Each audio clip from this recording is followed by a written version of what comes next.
ডনরো doctrine কি? এটি মার্কিন যুক্তরাষ্ট্রের সাবেক ও বর্তমান প্রেসিডেন্ট ডোনাল্ড ট্রাম্পের একটি নবঘোষিত পররাষ্ট্রনীতি। এটি মূলত ১৮২৩ সালের ঐতিহাসিক মনরো ডক্ট্রিনের একটি আধুনিক এবং আক্রমণাত্মক সংস্করণ। ডোনাল্ড ট্রাম্পের নাম এবং মনরো ডক্ট্রিনকে মিলিয়ে সংবাদ মাধ্যম ও বিশ্লেষকরা একে ডনরো ডক্ট্রিন হিসেবে অভিহিত করছেন। প্রেক্ষাপট ও মূল লক্ষ্য: ১. ভেনেজুয়েলা অভিযান। ২০২৬ সালের শুরুতে মার্কিন বিশেষ বাহিনী ভেনেজুয়েলায় অভিযান চালিয়ে সেদেশের প্রেসিডেন্ট নিকোলাস মাদুরোকে গ্রেফতার করার পর এই নীতিটি সামনে আসে। ট্রাম্প এই পদক্ষেপকে মনরো ডক্ট্রিনের প্রতিফলন হিসেবে দাবি করেন। ২.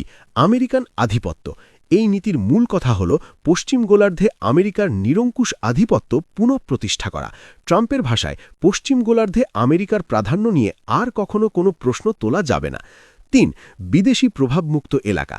চীন বা রাশিয়ার মতো বহির্দেশীয় শক্তিগুলো যাতে আমেরিকার পার্শ্ববর্তী দেশ যেমন ল্যাটিন আমেরিকায় কোনো প্রভাব বিস্তার করতে না পারে তা নিশ্চিত করাই এই ডক্ট্রিনের উদ্দেশ্য। ৪. সরাসরি হস্তক্ষেপ।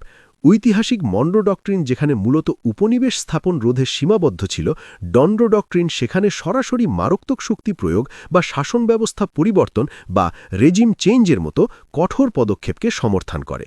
ডনরো ডক্ট্রিনের মূল বৈশিষ্ট্য: ১. একতরফা পদক্ষেপ, ইউনিল্যাটারালিজম। কোনো আন্তর্জাতিক জোট বা জাতিসংঘের তোয়াক্কা না করে যুক্তরাষ্ট্র নিজের প্রয়োজনে একতরফা সামরিক সিদ্ধান্ত নিতে পারবে। ২.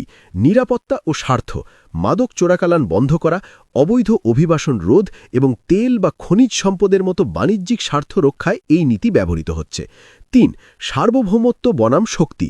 সমালোচকদের মতে এই নীতি আন্তর্জাতিক আইন এবং প্রতিবেশী দেশগুলোর সার্বভৌমত্বকে হুমকির মুখে ফেলছে, তবে সমর্থকদের মতে এটি আমেরিকার নিরাপত্তা নিশ্চিত করার একটি শক্তিশালী মাধ্যম।